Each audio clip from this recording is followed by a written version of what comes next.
प्यारे छात्रों, हमने पिछली कक्षा में पाठ्यक्रम का सविस्तार रूप से जानकारी हासिल की। उसके बाद ग्रामर व्याकरण के बारे में जानकारी हासिल की। उसके बाद हमने बड़े घर की बेटी प्रेमचंद द्वारा लिखित गद्य की शुरुआत हमने की थी। प्रेमचंद उपन्यास सम्राट, इनके बारे में भी हमने जानकारी हासिल कर चुके हैं। बड़े घर की बेटी में आने वाले पात्र के बारे में भी हमने जानने की कोशिश की थी। बैनी माधव सिंह किसान हैं। इनका बड़ा बेटा श्रीकंठ सिंह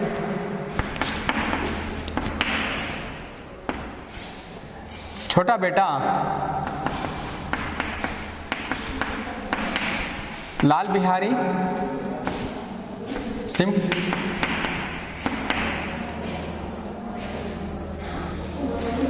बैनी माधव सिंह के दो बेटे हैं, बड़ा बेटा श्रीकंठ सिंह, छोटा बेटा लाल बिहारी। छोटा बेटा लाल बिहारी दोहरे बदन का, भरा हुआ मुकड़ा, चौड़ी छाती, इसलिए कि सुबह उठ के वो 2 सेर दूध पीता है। बैनी माधव सिंह के घर के सामने एक बूढ़ी भैंस है, दुबली पतली, लेकिन दूध ज़्यादा देती है। उसकी जगह पर बैनी माधव सिंह के पूर्वजों के समय पर हाथी झूमता था। अब उसकी जगह पर भैंस है।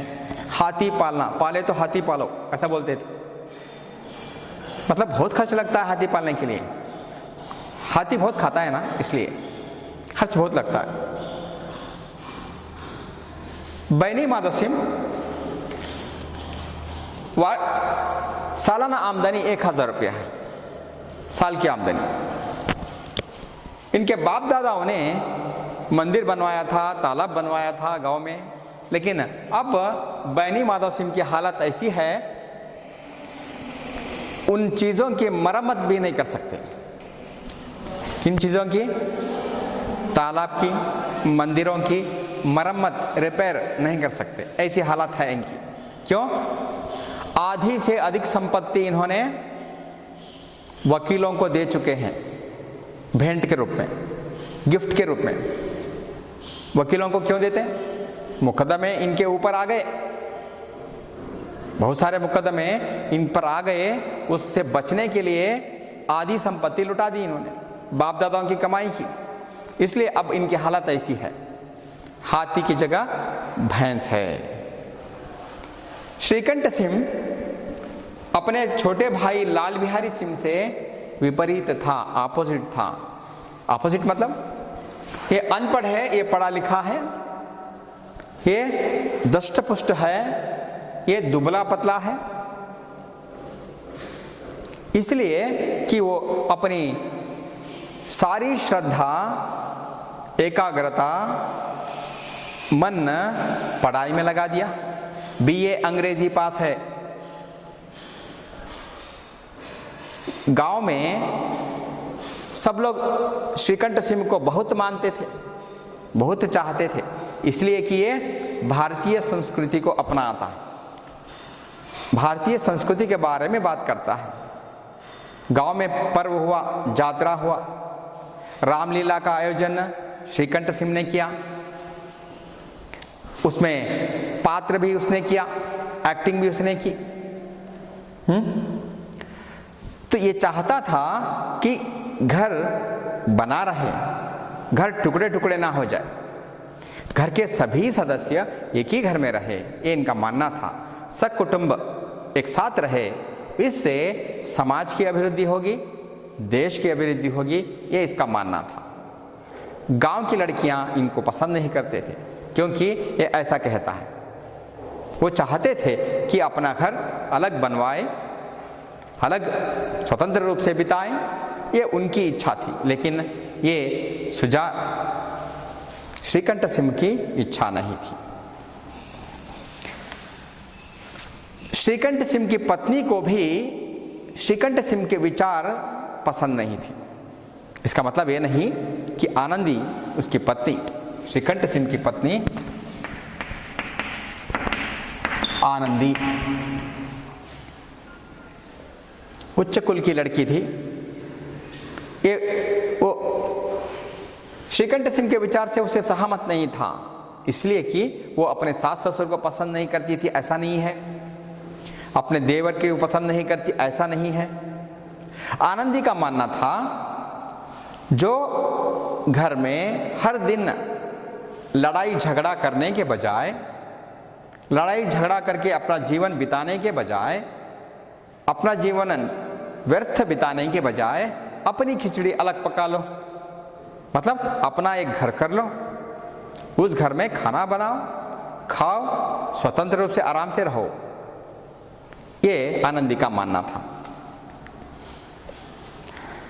अब आनंदी के बारे में यहाँ से हम आगे जानकारी हासिल करेंगे।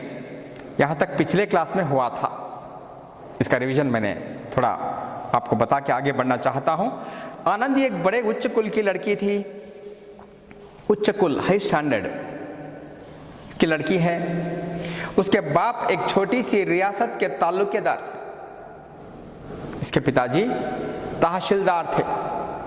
उस समय राजा अलग अलग प्रदेश को एक तालुकेदार को देते थे, ताकि तालुकेदार कह के बुलाते थे। कुछ ताल्लुक उसे देकर, उसके अंडर देकर वो उसकी देखभाल करता था और टैक्स वसूलता था, महाराजा को पहुंचाता था।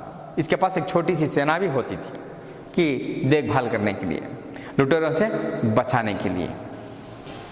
विशाल भवन, आनंदी का घर, बड़ा घर, एक हाथी उसके घर के सामने, 3 कुत्ते, बाज बहरी, बाज ईगल,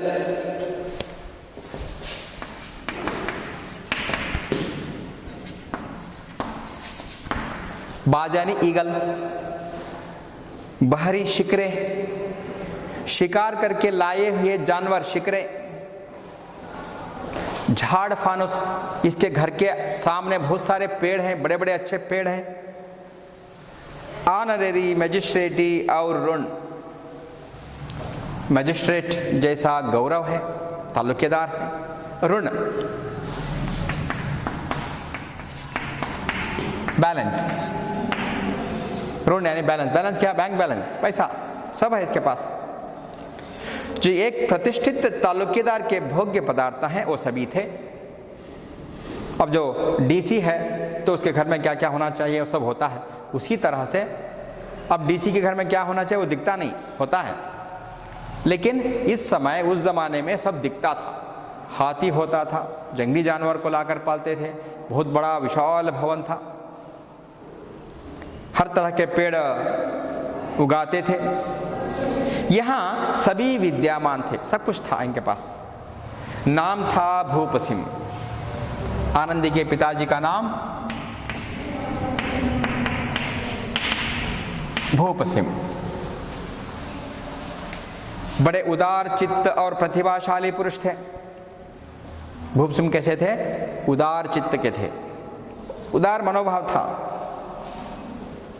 प्रतिभाशाली पुरुष थे। पर दुर्भाग्य से लड़का एक भी न था, बेटे नहीं थे। 7 लड़कियां हुई और दैव योग से सब के सब जीवित रही। 7 बेटियां। लेखक लिखते हैं भगवान की कृपा से सभी बेटियां जीवित रहीं। उस जमाने में मेडिकल फैसिलिटी कहाँ थी? कोई ना कोई बच्चा मर जाता था किसी ना किसी रोग से, बीमारी से। लेकिन भगवान की कृपा देखो, 7 बेटियां जीवित रहीं। पहली उमंग में तो उन्होंने 3 ब्याह दिल खोलकर किए। भूप सिंह ने 3 शादियां कर डाली, 3 बेटियों की। बड़े उमंग से खुश होकर कर दिया। पर 15-20 हजार रुपयों का कर्ज सिर पर हो गया। 15-20 हजार लोन हो गया शादी करके। अब मिडिल क्लास लोग घर में शादी होती है तो कर्जा हो जाता है। वो बड़े अमीर लोगों के यहाँ तो कर्जा होता है नहीं, पता नहीं, मालूम नहीं, लेकिन मिडिल क्लास के लोग, गरीब लोग लोन करके ही शादी करते हैं। उनके घर में कोई शादी हुई तो 4-5 लाख रुपए लोन हो गया, वो लोन कर्जा फेडने के लिए 3-4 साल लग जाते हैं, 5-6 साल लग जाते हैं। तब तक दूसरी बेटी बड़ी हो जाती है, उसकी शादी के बारे में सोचने लगते हैं। गरीब लोगों के बहुत मुश्किल से वो जीवन बिताते हैं। तो देखो, ताल्लुकेदार हैं भूप सिंह, 15-20 हज़ार रुपये कर्जा करके 3 बेटियों की शादी की। बैनी माधव सिंह की सालाना ईयरली इनकम 1,000 रुपये। कितना फर्क है इन।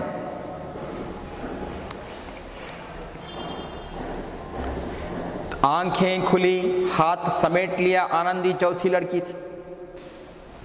भूप सिंह की आंखें जब खुली तब तक देर हो गया था, 15-20 हज़ार खर्चा हो गया, हाथ समेट लिया, वापस आना चाहते हैं, कुछ नहीं हो सकता, कर्जा हो गया है, अब कुछ नहीं कर सकते। आनंदी चौथी लड़की है, वो अपनी सब बहनों से अधिक रूपवती और गुणवती थी, सारी बहनों से सुंदर थी, गुणवती थी। इससे ठाकुर भूप सिंह उसे बहुत प्यार करते थे। ठाकुर जी भी अपनी बेटी से, आनंदी से बहुत प्रेम करते थे। सुंदर संतान को कदाचित उसके माता पिता भी अधिक चाहते हैं। माँ बाप भी जो सुंदर संतान को, जो बहुत अच्छे गुण वाला हो, गुणवती हो, उसे हर माँ बाप चाहते हैं, हर बच्चों को चाहते हैं, लेकिन जो बहुत अच्छे बच्चे हो उनको थोड़ा ज़्यादा चाहते हैं, ऐसा लेखक कह रहे हैं। ठाकुर साहब बड़े धर्म संकट में थे, इसका विवाह कहाँ करें।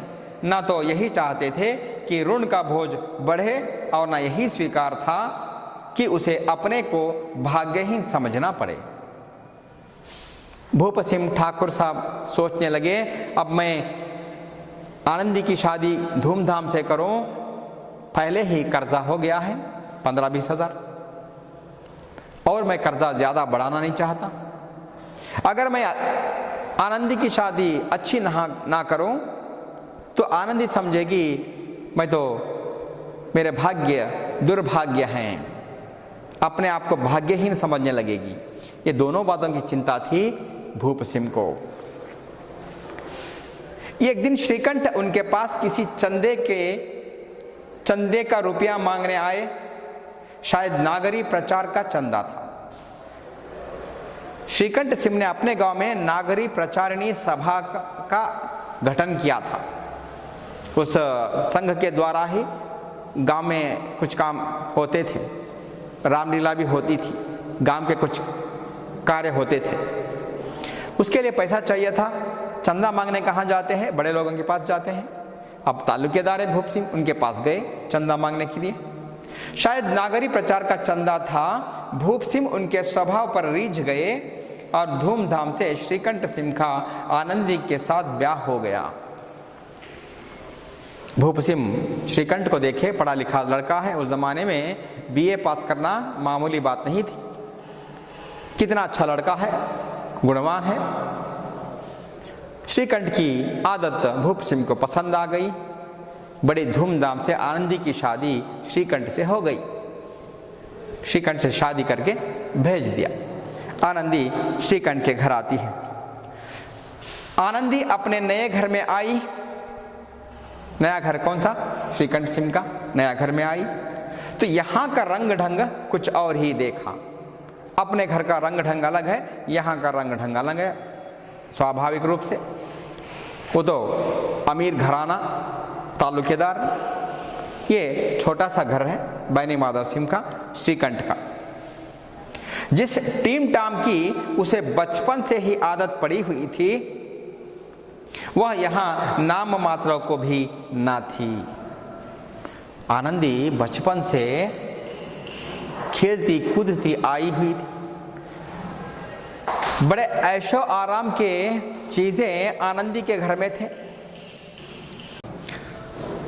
आनंदी बड़े ऐशो आराम से पली बड़ी हुई लड़की थी। बड़े ऐशो आराम के चीजें वो अपने घर में देख चुकी थी, खेल चुकी थी। लेकिन यहाँ ऐसा कुछ नहीं है। हाथी घोड़ों का तो कहना ही क्या, कोई सजी हुई सुंदर बहाली तक ना थी। हाथी घोड़े छोड़ो, एक सुंदर मूर्ति भी श्रीकंठ के घर में नहीं है। रेशमी स्लीपर साथ लाई थी, पर यहां बाग कहां, पर्दे लाई थी रेशम के, लेकिन खिड़कियां ही नहीं हैं। मकान में खिड़कियां तक नहीं थी, न जमीन पर फर्श मैट, जमीन पर फर्श।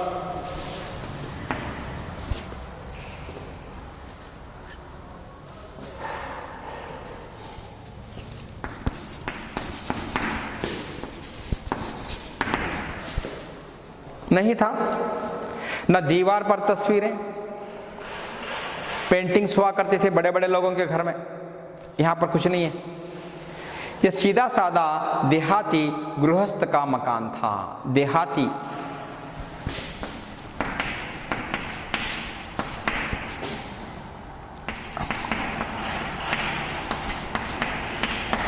देहाती मीन्स ग्रामीण प्रदेश का घर था, गृहस्थ घर वाले रहने वाले मकान था। ग्रामीण प्रदेश के लोग किस तरह के घर में रहते हैं, उसी तरह का घर था। अगर आप किसी ग्रामीण प्रदेश में जाकर देखें तो पता चलता है, वहाँ का रंग ढंग, वहाँ के पेंटिंग्स सब अलग होती हैं, वहाँ का ज़मीन, वहाँ की दीवारें, फिनिशिंग नहीं रहते। ऐसे मकान हम देखे हैं, ऐसे होते हैं ग्रामीण प्रदेश के मकान। किंतु आनंदी ने थोड़े ही दिनों में अपने को इस नई अवस्था के ऐसा अनुकूल बना लिया मानो उसने विलास के सामान कभी देखे ही ना थे। आनंदी अपने आप को उस घर में इस तरह अपने आप को समा लिया, एडजस्ट कर लिया कि वो जिंदगी में कभी ऐशो आराम की चीजें देखी ही नहीं, ऐसा उसने समझ लिया। ऐसा ये बड़े घर की बेटी है, गुणवती है, इसलिए अपने आप को संभाल लिया। एक दिन दोपहर के समय लाल बिहारी सिंह 2 चिड़िया लिए हुए आया और भावत से बोला। लाल बिहारी सिंह पति का भाई देवर बाहर से चिड़िया लाया, पकड़ के लाया। वो जमाने में पकड़ के लाते थे। भाभी को दिया, भाभी इसको पकाओ,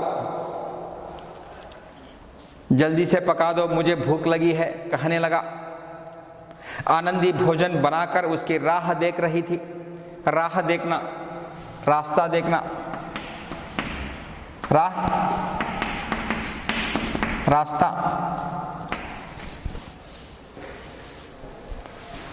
आनंदी खाना बनाकर देवर का रास्ता देख रही है, कब आएगा, कब मैं उसे खाने दूं करके सोच रही है।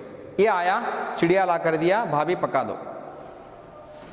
अब वह नया व्यंजन बनाने बैठी, व्यंजन, पकवान।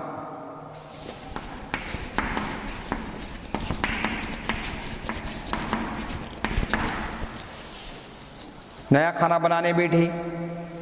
हांडी में देखा, हांडी पॉट,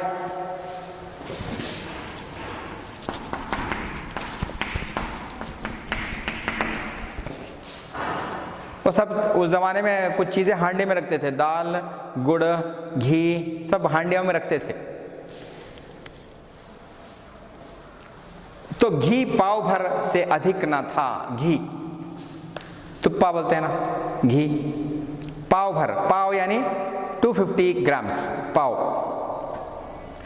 उससे ज्यादा नहीं था। बड़े घर की बेटी है, किफायत क्या जाने, अमीर घर की लड़की है, थोड़ा थोड़ा डाल के पकाना है, इसको मालूम नहीं। तो दाल में घी ना था, सारा घी उसने वो चिड़िया बनाने में डाल दिया, उस मांस में डालकर बना दिया। अब लाल बिहारी खाने बैठा तो दाल में घी नहीं था। देखो वो ज़माने में दाल में घी खाते थे, मटन में घी खाते थे, खाने में घी खाते थे, रोटी में घी खाते थे। हम लोग कहाँ खाते हैं, आधा चम्मच घी खाते हैं बस, सब मिला के, वो सब में अलग अलग घी खाते थे, ऐसा ज़माना था।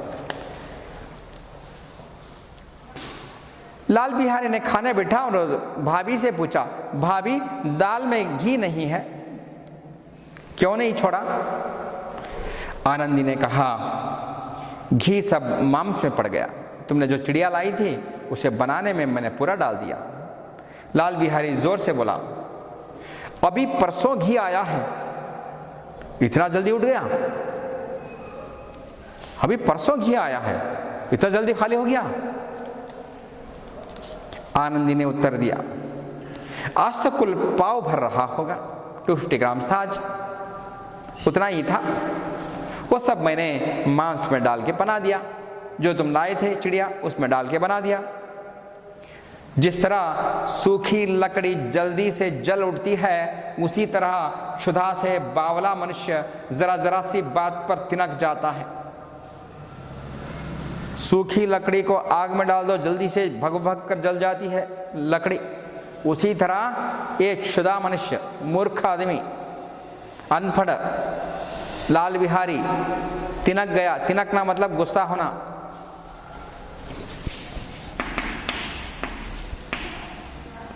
तिनक जाना, क्रोधित होना,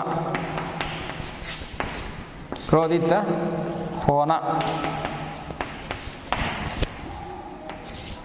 क्या? भाभी की बात सुनकर गुस्सा आ गया लाल बिहारी को। कौन सी बात सुनकर? पाव भर घी था, मैंने उसमें जो चिड़िया लाए थे उस मटन में डाल के बना दिया। ये बात सुन के उसको गुस्सा आया।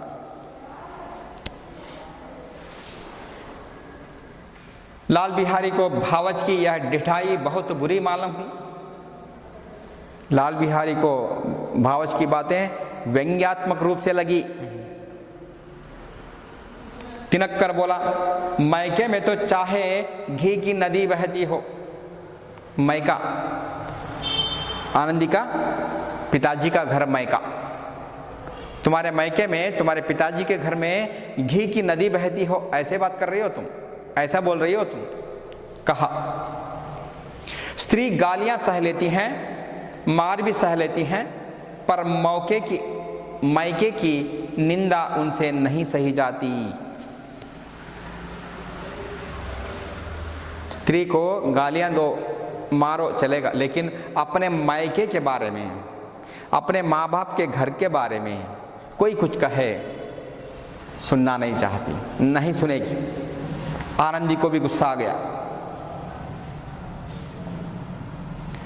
आनंदी मुंह फेर कर बोली, हाथी मरा भी तो 9 लाख का, वहां इतना घी नित्य नाई कहार खा जाते हैं।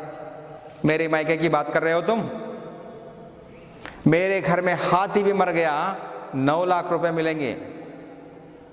ये इतना घी की बात कर रहे हो तुम? इतना घी हमारे उस घर में, मेरे पिताजी के घर में नौकर चाकर हर रोज खाते हैं।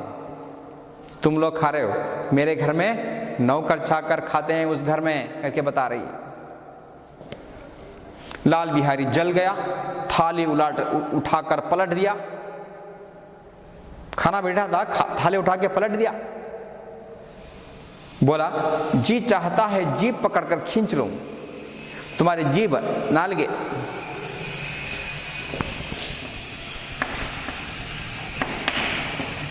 टंग,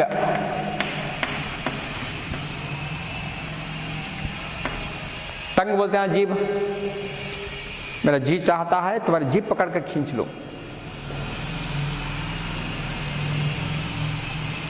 आनंदी को भी क्रोध आ गया, मुंह लाल हो गया।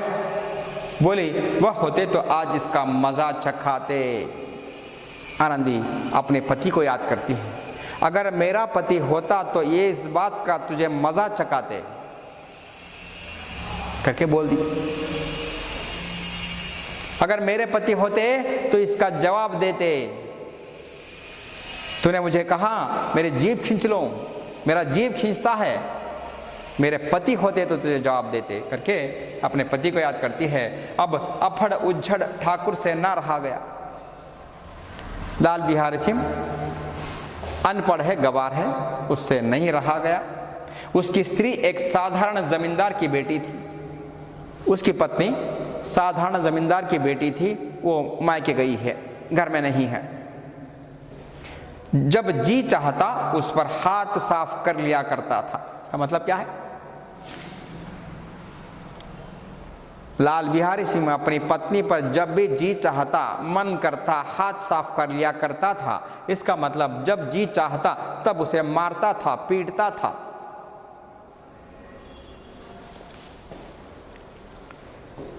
खड़ाऊ उठाकर आनंदी की ओर जोर से फेंकी और बोला, खड़ाऊ।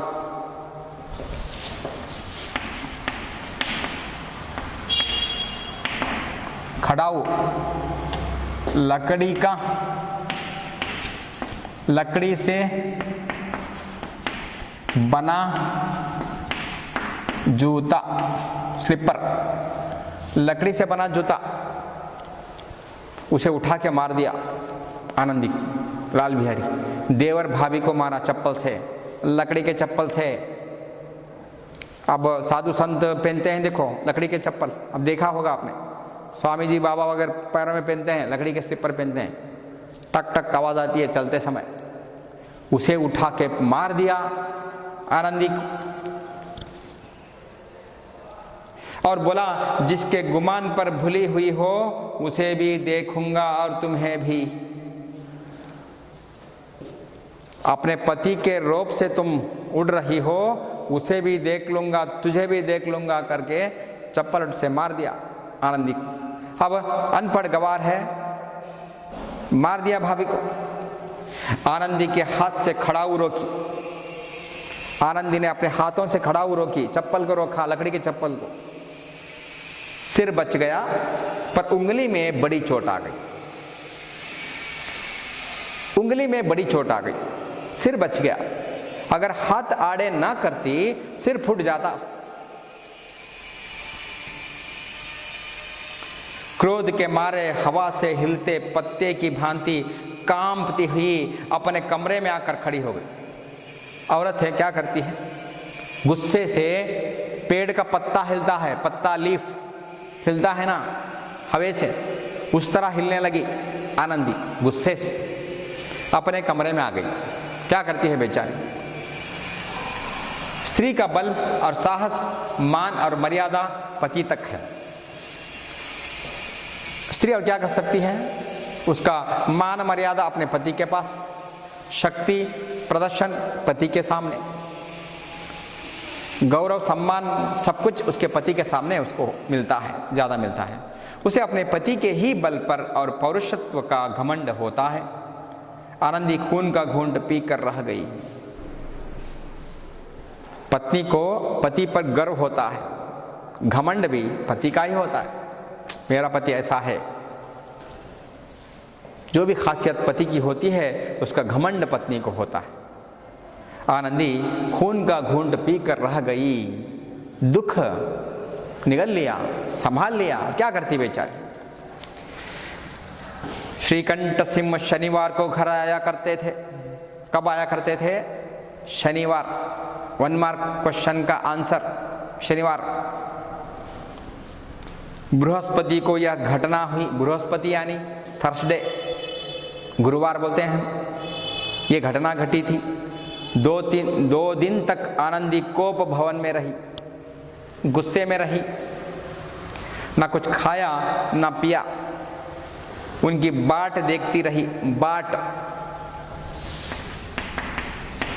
राह देखना, राह देखना, रास्ता देखना। 2 दिन से कुछ खाई पी नहीं। आपके ज़माने में मुश्किल है, खाना पीना नहीं छोड़ सकते, एक वक्त छोड़ सकते हैं, शाम होते ही फिर खा लेते हैं, लेकिन ये 2 दिन तक नहीं खाई। अंत में शनिवार को वह नियमानुकूल संध्या समय घर आए और बाहर बैठकर कुछ इधर उधर की बातें, कुछ देश काल संबंधी समाचार तथा कुछ नए मुकदमे आदि की चर्चा करने लगे। कौन, श्रीकंठ सिंह घर आ गए, शनिवार को आते थे, बाहर बैठे, गांव के लोग भी आकर बैठे थे, कुछ लोग आते थे। ओ शनिवार 5 बजे श्रीकंठ आता है, चलो जाते हैं, बात करते हैं उससे। जाकर बैठ जाते थे। देश में क्या हो रहा है, शहर में क्या हो रहा है, ये सारी बातें श्रीकंठ सिंह आकर सुनाते थे। ये एक ही जरिया था, शहर से आता था, शहर में काम करता था, तो श्रीकंठ से मिलते तो बहुत सारी जानकारी मिल जाती थी लोगों को, इसलिए आते थे, बैठते थे, श्रीकंठ सिंह से समाचार समझ लेते थे। कुछ देश काल संबंधी बातें करते थे, वो नए मुकदमे आदि की चर्चा करने लगे थे। मुकदमे, केसेस, गांव के केसेस, और उसका एक केस था, वो क्या हुआ और उसका रिजल्ट आया क्या, उसका डिसीजन हुआ क्या, क्या हुआ, सजा हो जाएगी ना। लोगों को क्यूरियोसिटी, केस उसका चल रहा है, वो फिक्र नहीं कर रहा है, ये लोग फिक्र करते हैं। उसे डिसीजन की जल्दी नहीं, इनको जल्दी, लोगों को इनको मालूम करना है पहले क्या होगा, उसका रिजल्ट क्या होगा। ऐसे लोग, गांव के भद्र पुरुषों को इन बातों में ऐसा आनंद मिलता था कि खाने पीने की सुधि ना रहती थी। खाने पीने के बारे में लोग नहीं सोचते थे, नहीं सोचते थे, सिर्फ सोचते थे इन बातों में उनकी अभिरुचि थी। ये उसका क्या हुआ, इसका क्या हुआ, इनकी अभिरुचि इन बातों में थी। श्रीकंठ को पिंड छुड़ाना मुश्किल हो जाता था, इन लोगों को भगाना बड़ा मुश्किल होता था। श्रीकंठ को जाते नहीं थे सारी जानकारी लिए बिना। ये 2-3 घंटे आनंदी ने बड़े कष्ट से काटे। आनंदी को पता चल गया श्रीकंठ आया है, वो इंतजार कर रही है 2 दिन से, ये अंदर जाने के लिए 3 घंटे लगा रहे। बड़े मुश्किल से उस समय बिताए आनंदी। किसी तरह भोजन का समय आया, पंचायत उठी, एकांत हुआ, तो लाल बिहारी ने कहा, पंचायत उठ कर गई, गांव के लोग उठ कर गए, खाने का समय हो गया ना, बातें हो गई, चले गए। श्रीकंठ आया, खाने बैठा अपने बाप के साथ और भाई के साथ। लाल बिहारी बोलता है, भैया आप जरा भाभी को समझा दीजिएगा कि मुंह संभल कर बातचीत किया करें, नहीं तो एक दिन अनर्थ हो जाएगा। लाल बिहारी भाभी को मारकर खुद कंप्लेंट कर रहा है, भैया भाभी को समझाओ, मुंह संभल कर बात किया करें, नहीं तो अनर्थ हो जाएगा, कह के बता रहा है। बैनी माधव सिंह ने बेटे की ओर साक्षी दी। बैनी माधव सिंह अपने बेटे की तरफ बात करते हैं, क्या बोले, हाँ बहू बेटियों का यह स्वभाव अच्छा नहीं कि मर्दों के मुंह लगे। बैनी माधव सिंह अपने बेटे की तरफ बोले। छोटा बेटा बड़ा प्यारा होता है, जो भी गलतियां करता है इनको दिखता नहीं घर के लोगों को। बहू बेटियों को मर्दों के मुंह नहीं लगना चाहिए, समझाओ अपनी पत्नी को, कहकर बैनी माधव सिंह भी बोले। लाल बिहारी, वो बड़े घर की बेटी है तो हम भी कोई कुर्मी कहार नहीं है। लाल बिहारी कहा, वो बड़े घर की बेटी होगी, भूप सिंह तालुकेदार होगा, लेकिन हम भी कुली कार्मी के नहीं हैं, हमारे बाप दादा भी अमीर थे। कहने की बात कर रहा है। श्रीकंठ ने चिंतित स्वर में पूछा, आखिर बात क्या हुई? श्रीकंठ को बात समझ में नहीं आ रही है, बात क्या है बताओ। लाल बिहारी ने कहा, कुछ भी नहीं, यूं ही आप उलझ पड़ी। उलझना, झगड़ा करना, आप झगड़ा करने लगी।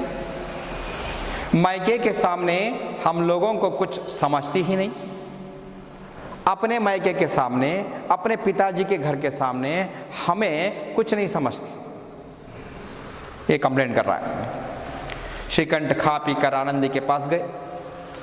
भरी बैठी थी, कौन? आनंदी।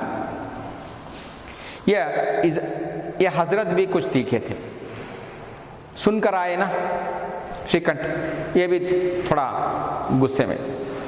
आनंदी ने पूछा, चित्त तो प्रसन्न है, ठीक है आप? अपने पति से पूछती है, अब तबीयत तो अच्छी है आपकी? श्रीकंठ बोले, बहुत प्रसन्न है, पर तुमने आजकल घर में यह क्या उपद्रव मचा रखा है?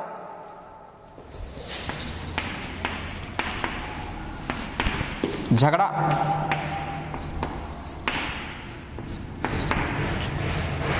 पर तुमने घर में क्या झगड़ा मचा रखा है? वो लोग बता के भेजे हैं। पत्नी से पूछा। आनंद की त्योरियों पर बल पड़ गए, झुंझलाहट के मारे बदन में ज्वाला सी दहक उठी।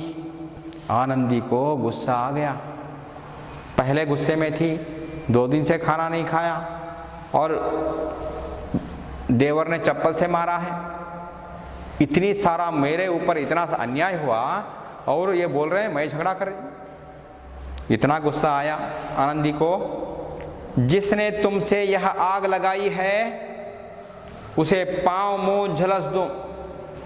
पति के सामने, पति नहीं था तो कुछ नहीं बोली बेचारी, अब पति आ गया है, बोल रही है जिसने भी ये आग लगा के आपको भेजी है वो मिल गया तो उसका पैर मुंह तक झुलस दूं, फाड़ दूं, मैं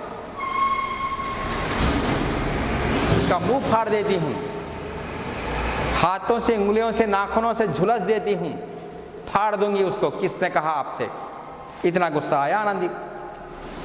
श्रीकंठ, इतनी गर्म क्यों होती हो, बात तो कहो। श्रीकंठ जी पढ़ा लिखा आदमी था, समझदार था, पूछने लगा क्या बात है, बताओ क्या हुआ।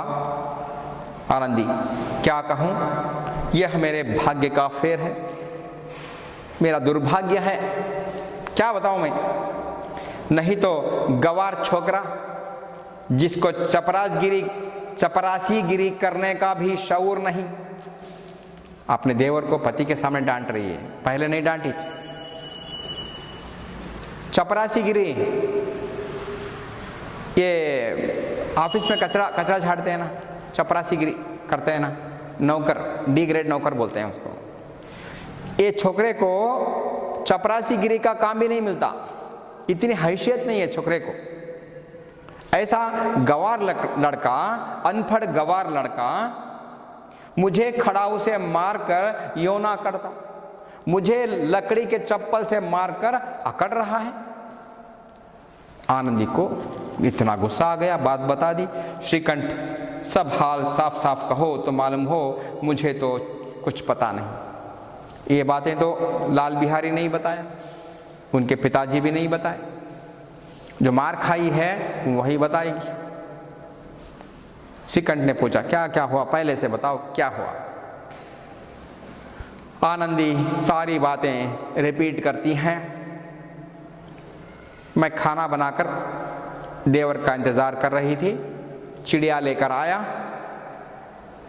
पकाने के लिए कहा, पाव भर घी था, मैंने उसे सारा घी डालकर बना दिया।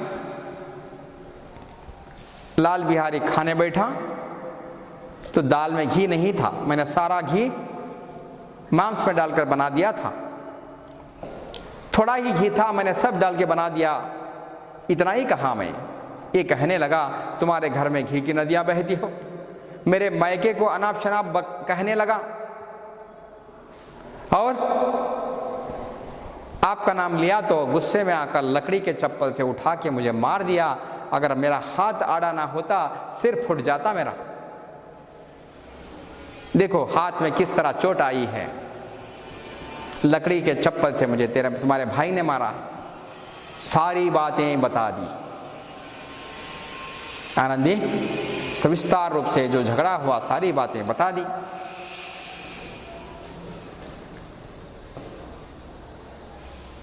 श्रीकंठ की आंखें लाल हो गई, बोले यहां तक हो गया इस छोकरे का यह साहस। किसकी आंखें लाल हुई? श्रीकंठ की आंखें लाल हो गई। 1 मार्क क्वेश्चन आंसर। लाल हो गई, इस छोकरे का इतना साहस, मेरी पत्नी को चप्पल से मारे, झगड़ा करे। लाल बिहारी की गलती मालूम हो गई। आनंदी ने पूरी बात, सारी बात बता दी। यहाँ पर रुकते हैं। अगली कक्षा में हम श्रीकंठ किस तरह इस समस्या का हल ढूंढता है, आनंदी किस तरह बड़े घर की बेटी होने के नाते इस समस्या का हल किस तरह वो ढूंढती है, किस तरह घर की सारी समस्या हल होती है, आगे की कक्षा में हम देखेंगे। धन्यवाद।